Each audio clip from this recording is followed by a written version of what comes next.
Today is February 23rd, and this is William Michael of the Classical Liberal Arts Academy.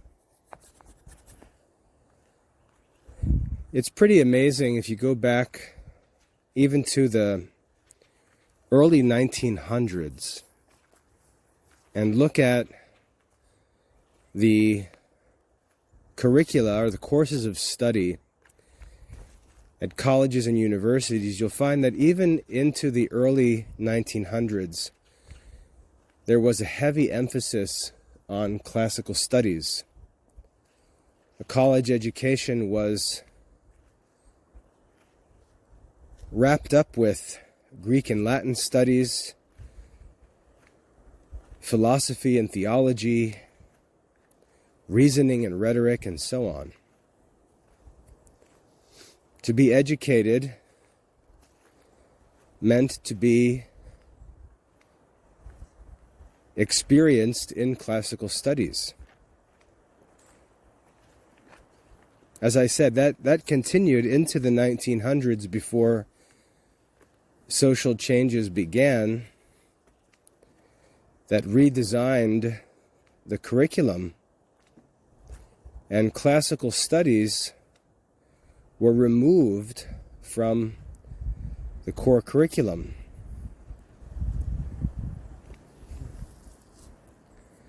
And today, in the early 2000s, we find classics departments shutting down. Classics departments can't even stay open.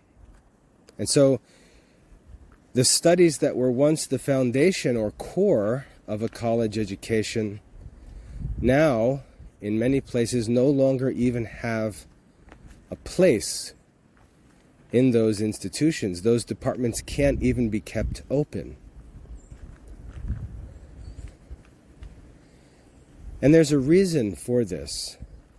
There's a reason for this. Something happened in the teaching of these courses in these subject areas that caused this collapse of classical studies.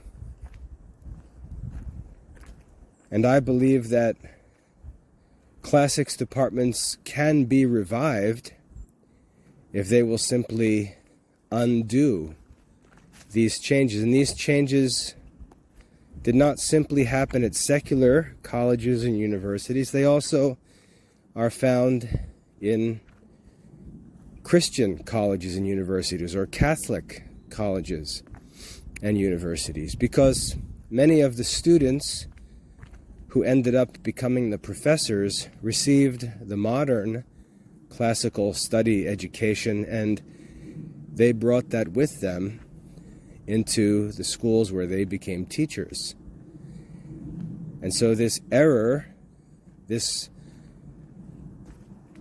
failure in classical studies has just spread, and wherever it has gone, it has caused interest in classical studies to disappear.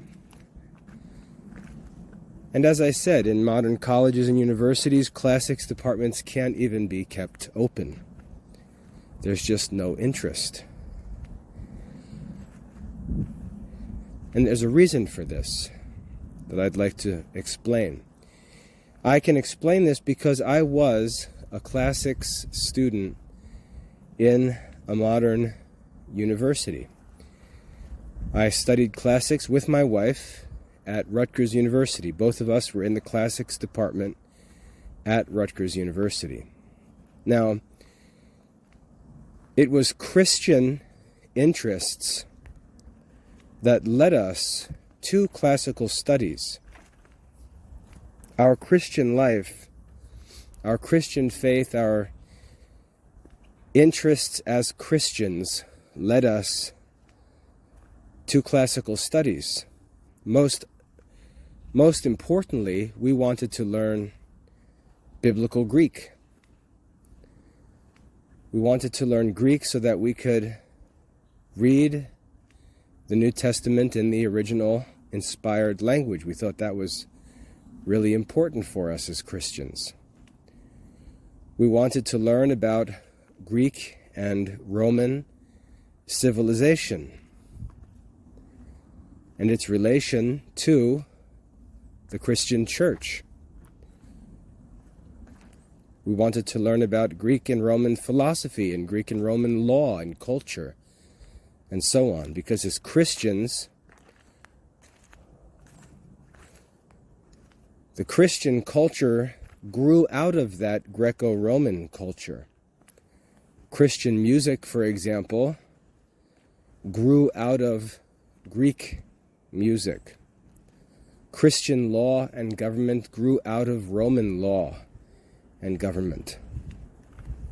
Christian philosophy grew out of Greek and Roman philosophy. And so we wanted to study the classics to learn the languages, to learn the philosophy, to learn the history, to learn the political theory, and so on. That's what attracted us to classical studies. Moreover, we knew from our reading and knowledge of church history that most, if not all, of history's great Christians enjoyed classical studies. Classical studies for most of Christian history was considered the core curriculum, as I said before. The church fathers were classically educated. The priests all throughout church history had to complete classical studies, programs, and so on. There's a long and integrated history between Christianity and classical studies. And so when we went into classical studies, that's what we were hoping for. And for all of history, at least all of Christian history, that's why classical studies were the core curriculum.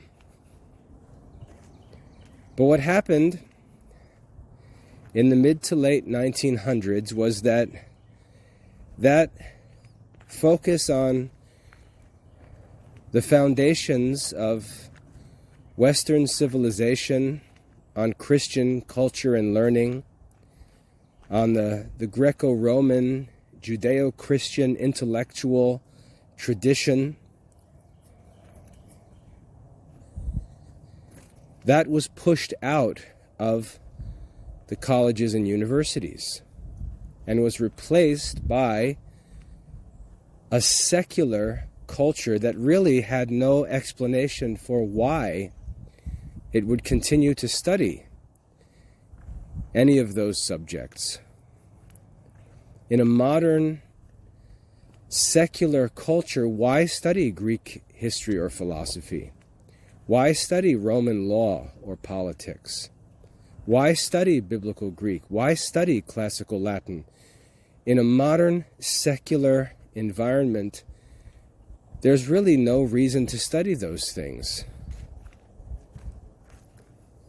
All that matters is what we want now. That's all that matters. The will of the people, the will of the living, that is all that matters. So who cares what people did or said or willed in ancient Greece or ancient Israel or ancient Rome or throughout medieval Europe? Who cares what they studied? Who cares what they thought? Who cares how they lived? Who cares how their governments were arranged? Who cares how their laws were developed? Who cares? All that matters is what we want presently. That's the spirit of a short-sighted, secularized, democratic society. And so what happened was the classics departments stayed in the colleges and the universities, but their curriculum changed. And when my wife and I went to college, we were faced with this modern classics curriculum. And neither of us really had any interest in it. It really didn't offer us anything that we wanted. It didn't teach the subjects we were interested in. It didn't emphasize classical languages. It really didn't get into the history and philosophy of Greco-Roman culture.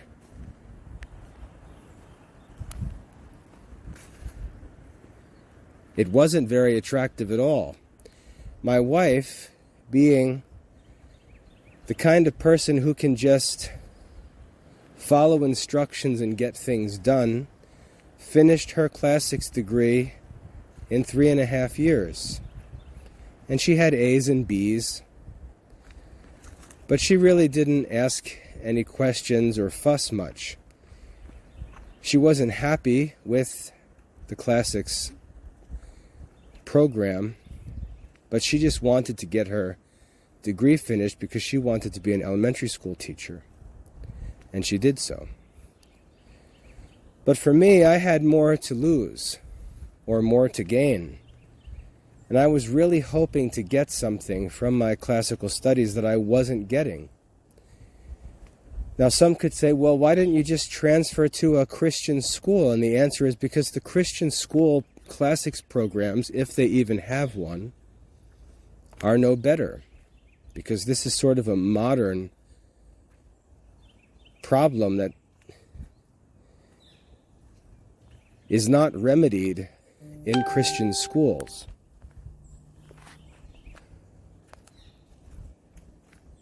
So rather than go someplace else, knowing there was no place else to go, I decided to see if I could do something about this.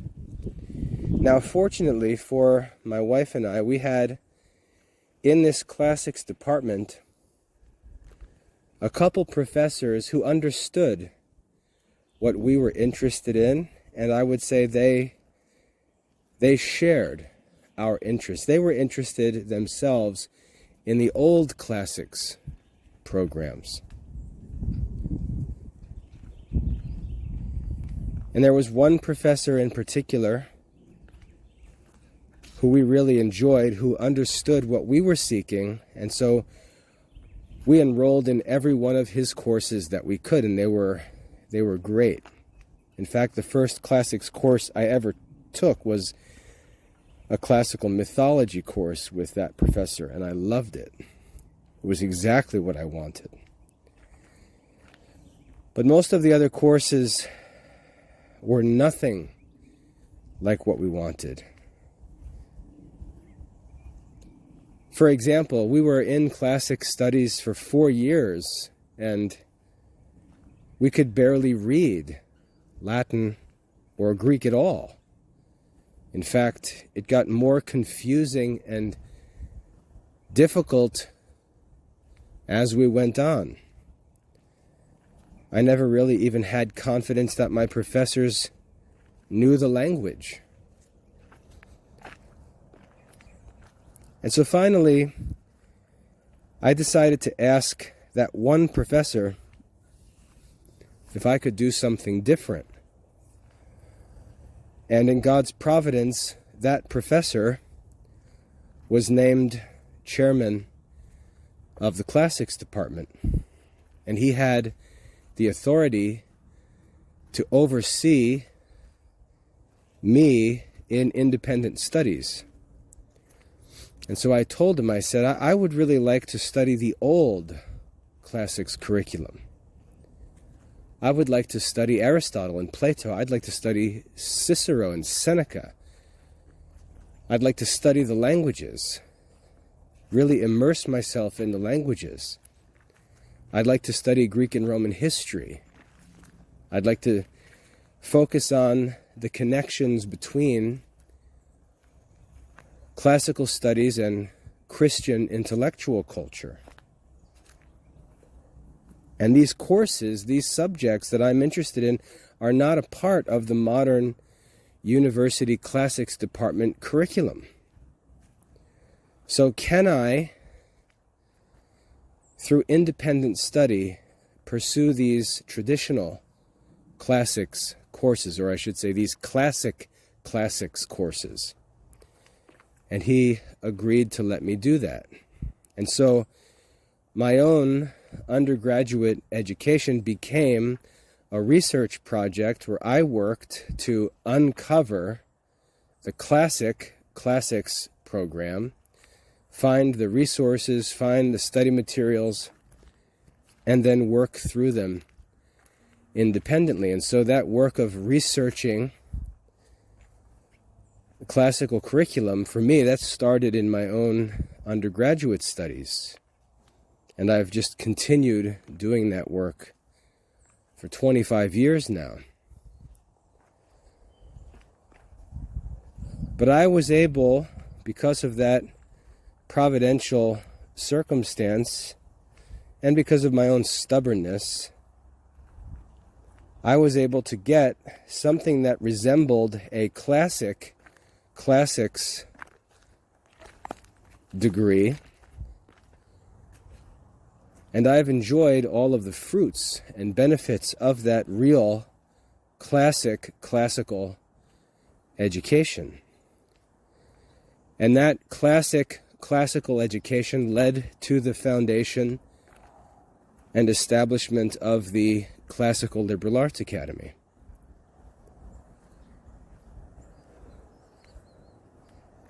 Now, what's fundamentally wrong with modern classics programs is that they've decided to take focus off of the classical liberal arts, which really is the power of classical studies. It's really the heart and soul and strength of classical studies.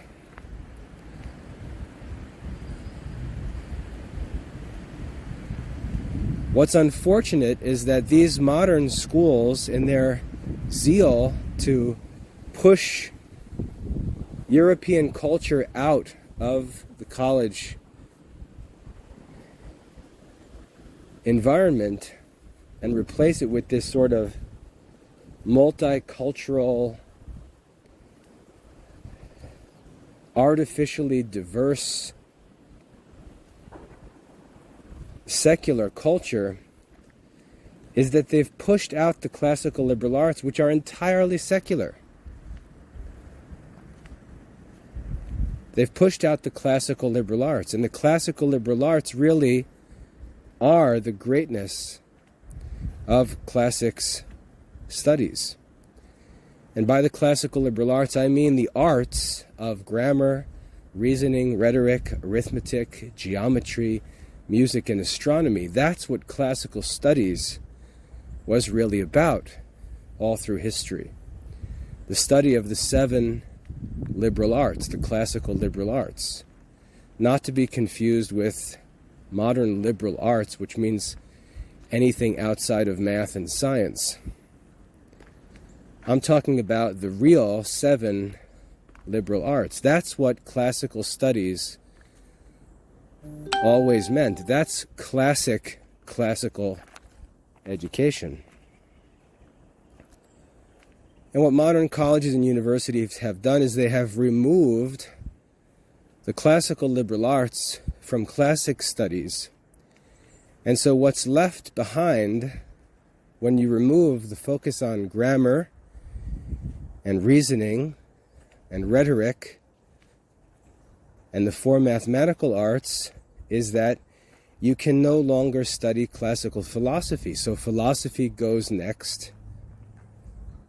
And once you remove classical philosophy, you then remove all of the connection with medieval Christianity and the Christian culture, not only of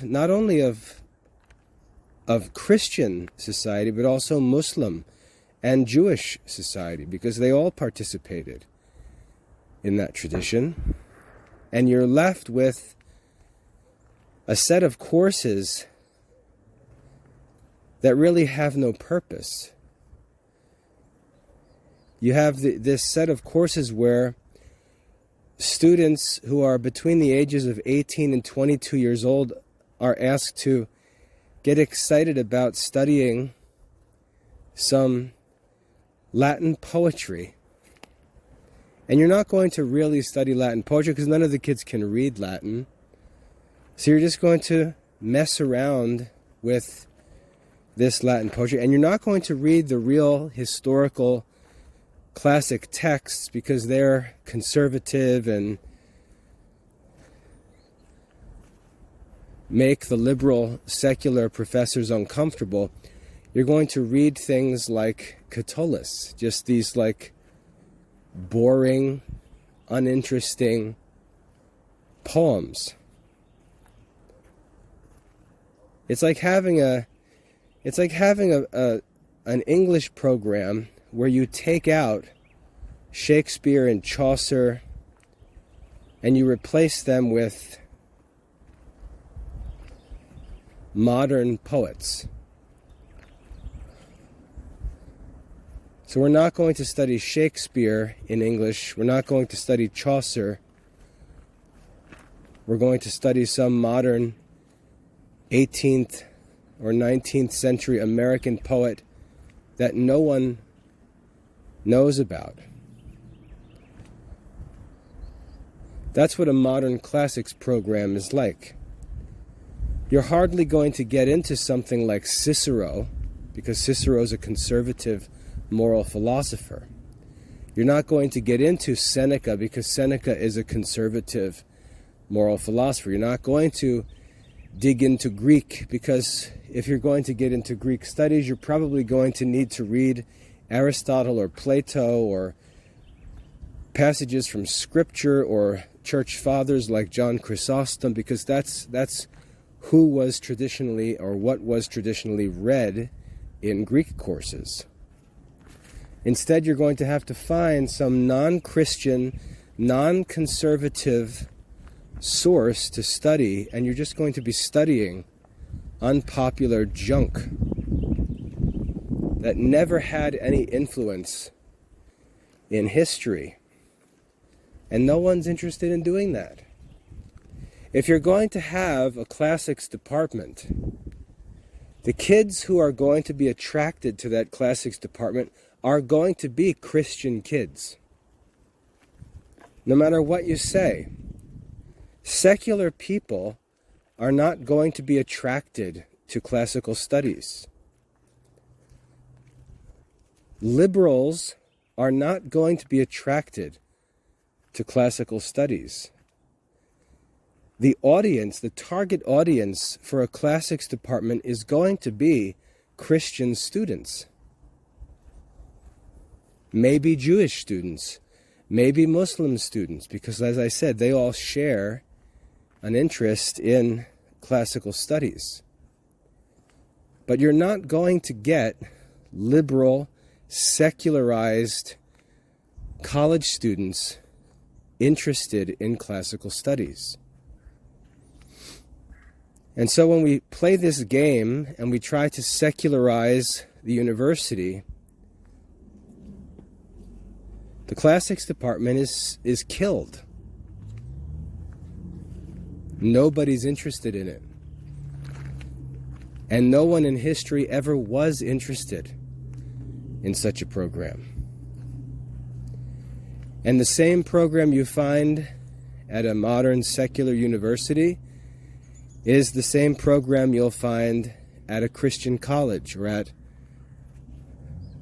a Catholic university. It's the same dead, modern classics program.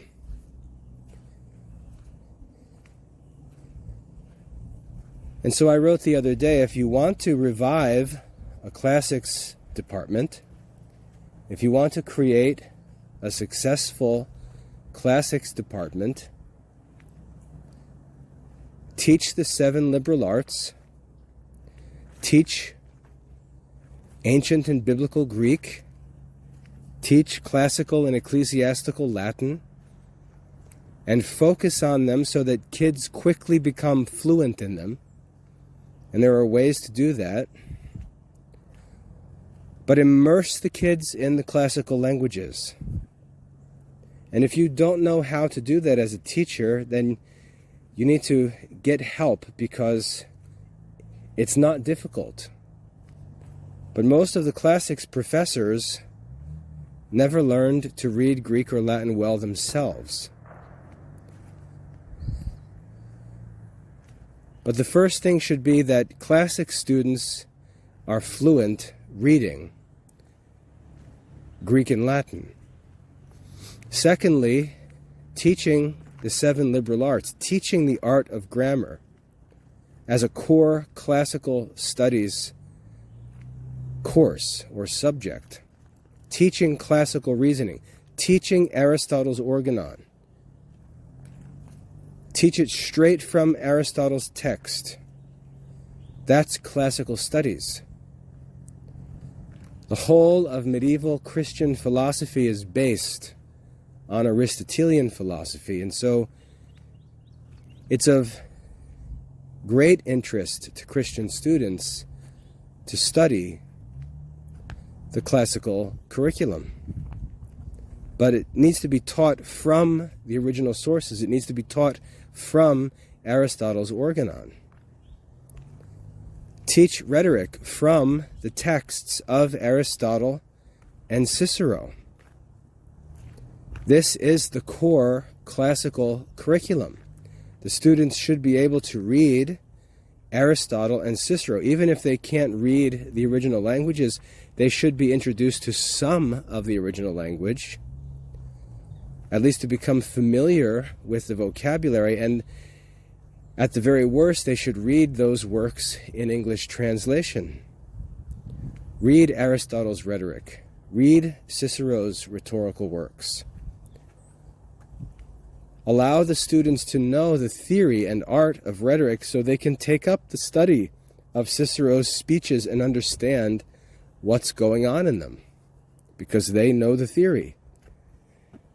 This is what classical studies were for, because the students who were interested in classical studies were interested in being men like Cicero, men who were involved in politics and government, who had to give speeches, who had to influence their peers.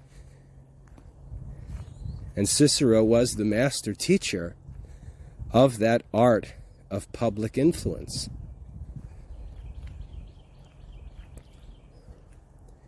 Introduce students to the classical mathematical arts, the art of arithmetic, not in a modern arithmetic context, but classical philosophical arithmetic, classical geometry, Euclidean geometry, classical music theory, or the science of music.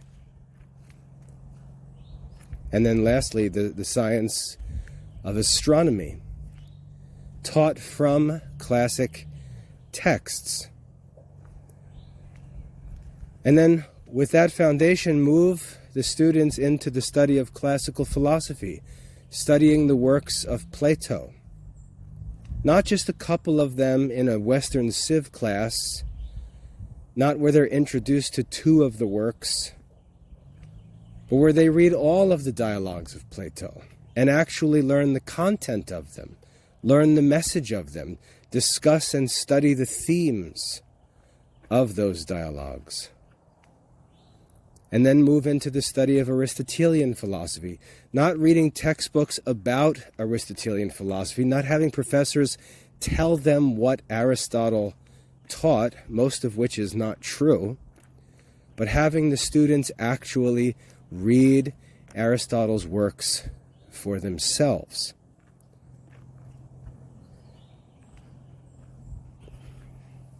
And then outside of those studies, immersing the students in Greek and Roman history, which will make sense to them now that they've learned the classical liberal arts. They've learned the key characters and influences in those periods of history: Aristotle, Plato, Cicero, Seneca, and so on. And then also get into literature courses where they can appreciate the writings of Homer and the writings of the ancient Greek playwrights and poets and the Roman poets, Virgil and Ovid. That's the classics curriculum. That's the classics curriculum that was the foundation of university education for most of European, certainly most of Christian history. And if that curriculum was restored at a college or restored at a university and marketed to the Christian students, it would be very popular, especially as an undergraduate program, because it provides such a great foundation for any number of learned professions. But this modern classics program really has no purpose. It has no identity, no soul, no application, nothing to attract someone to it. It's got no audience. There's no modern secular people really interested in classical studies. And this is what's caused classical studies to die in modern universities. But it can be easily turned around. Now, in North Carolina, here where we are, we have focused on the academy, getting the academy established, and God willing, will be accredited this spring. We just finished the accreditation process. That's been a priority for us. But once accreditation is completed for the academy, we're going to begin working on establishing our own college degree program, which will be a bachelor degree in classical Christian studies. We will offer a degree in classics studies. I wish that colleges and universities would do this, but I don't think they will. Most of the Catholic schools that I see who are trying to do something different, they just can't get past the idea of the great books. They can't get past this lazy idea of discussing literature. And so they're going to have these shallow, pointless great books programs which serve almost no purpose. And I don't see anything else being done other than these shallow great books programs. But we'll already have a foundation in the Classical Liberal Arts Academy for real classical studies. And once we're through accreditation and considering the next phase of our development, we're likely going to pursue a college study program that offers a real classics degree. Because that's what's wrong with modern classics departments at colleges and universities. And my desire, my hope would be that modern colleges would restore traditional classics studies, but I don't think that they will. But the Classical Liberal Arts College, if we do need to establish such, will be a place where a classics degree will be available.